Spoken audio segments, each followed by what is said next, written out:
Buenas tardes familia, empezamos nuestro mensaje de mediodía y estamos en el capítulo 8 del libro de Hechos. Vamos a leerlo del versículo 1 al versículo 3. Así que empezamos. Dice la palabra de Dios en Hechos 8 del 1 al 3. Y Saulo consentía en su muerte. En aquel día hubo una gran persecución contra la iglesia que estaba en Jerusalén, y todos fueron esparcidos por las tierras de Judea y de Samaria, salvo los apóstoles. Y hombres piadosos llevaron a enterrar a Esteban, e hicieron gran llanto sobre él. Y Saulo asolaba la iglesia, y entrando casa por casa arrastraba a hombres y a mujeres y los entregaba a la cárcel. Muy bien, vamos a entrar un poco en contexto. Ya hemos leído que Esteban había sido apedreado, había sido muerto por predicar el evangelio, por defender su fe. Un hecho muy trascendental para la vida de hoy, ya que muchos hoy día prefieren incluso hasta negar la fe en Cristo o negar su fe, su confianza en el Señor, por el hecho incluso ni siquiera de una persecución de muerte, sino el simple hecho de que alguien le quite el habla o de que lo despidan de un trabajo. Entonces estamos viendo hombres que morían por declarar que Jesús es su Señor. Entonces, este es el contexto. Esteban había sido muerto, era un diácono, pero un diácono que predicaba la palabra, que predicaba el evangelio y que sabía defender su fe. Y acá entra un personaje importante, que es Saulo de Tarso, que más adelante vamos a ver quién llegó a ser Saulo de Tarso. Y decía que Saulo consentía su muerte, ¿no? Saulo se alegraba, Saulo consintió, aprobó esa muerte. ¿Y qué pasa acá? Hubo una gran persecución en contra de la iglesia que estaba en Jerusalén. La iglesia en un principio era un recinto judío también, ¿ok? Era un recinto de judíos, un recinto donde solamente los judíos pertenecían. Los primeros cristianos eran judíos y la iglesia empezó ahí. Pero el Señor permite esta persecución. Algunos dirían, pero qué malos, ¿no? ¿Por qué permitiría esta persecución? Para que se cumpliera algo. Recordemos que estudiamos ya cuando vimos el libro de Lucas, que Jesús uno de su último mandato es prediquen el evangelio, hagan discípulos. Pero esta iglesia se quedó dormida en Jerusalén. No salió al resto del mundo, no salió a predicar a sus vecinos más próximos que fue en Samaria, ¿no? Simplemente se quedaron ahí en Jerusalén. Y Dios permite esta persecución. ¿Para qué? Lo que sigue diciendo el versículo. Para que todos fueran esparcidos por las tierras de Judea y de Samaria. Dios en medio de la persecución, la gente, los primeros cristianos, se esparcieron, huyeron. Primero por las tierras de Judea y de Samaria. Pero mientras que huían, predicaban el evangelio. Mientras que huían ellos anunciaban las buenas nuevas del evangelio. Le preguntaban, hey, ¿por qué estás huyendo? Porque he descubierto que Jesús es mi Salvador. ¿Y quién es Jesús? Y empezaban a predicar, no dejaban de predicar. Incluso la persecución era propicia para que otras personas puedan escuchar de Cristo. Y debemos aplicar algo.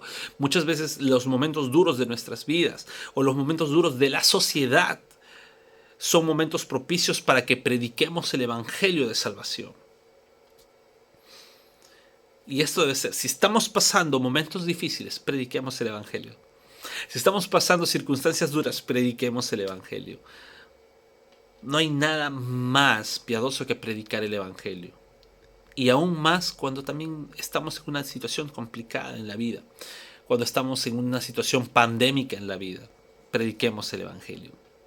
Ahora dice, fueron esparcidos todos, salvo los apóstoles. ¿Y por qué los apóstoles tal vez no? Bueno, primero porque eran hombres con mucho coraje. Pueden ser estos dos motivos. Hombres con mucho coraje, con mucha decisión de decir, ¿sabes qué? Aunque me maten, voy a seguir predicando acá. Entendieron que su misión, no importa la muerte, debían seguir predicando en ese lugar para seguir enviando más personas de su propio pueblo. Me hace pensar bastante en uno de los textos que menciona que la salvación viene de los judíos, y no porque por ser judío será salvo, sino porque ahí empieza el mensaje del evangelio en Cristo. Y los apóstoles se quedaron con mucho coraje, con mucho valor.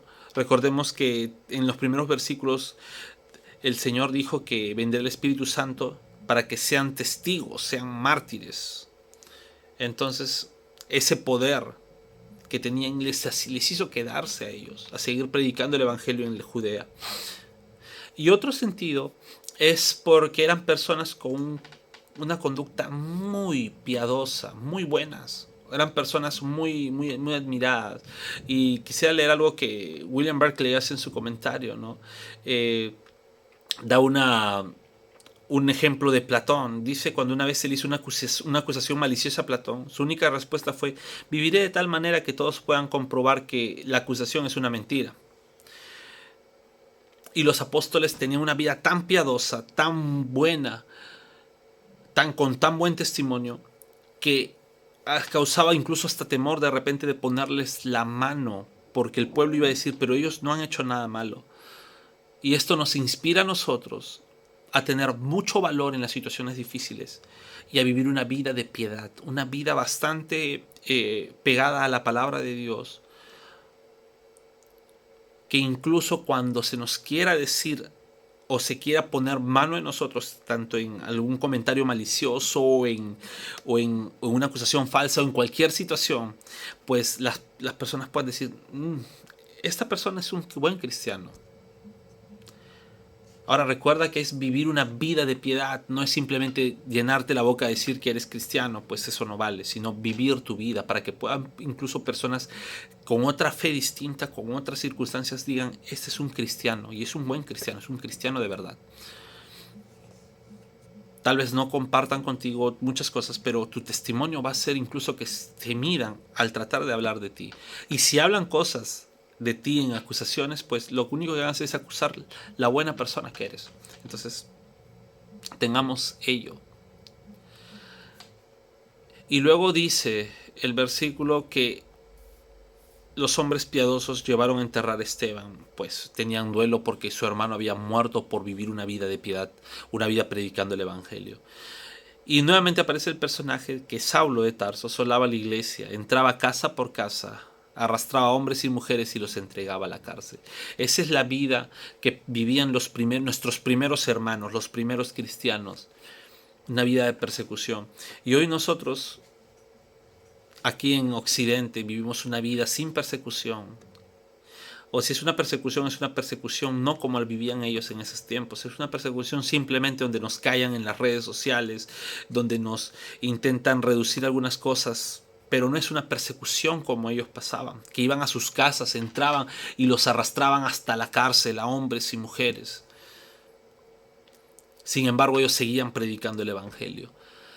No esperemos a llegar a una situación así para recién predicar el evangelio. Prediquemos el evangelio. ¿Y cómo prediquemos el evangelio? En medio de las circunstancias, en cualquier circunstancia, como estos primeros cristianos que incluso en su huida predicaban el evangelio, nosotros prediquemos el evangelio de esa manera.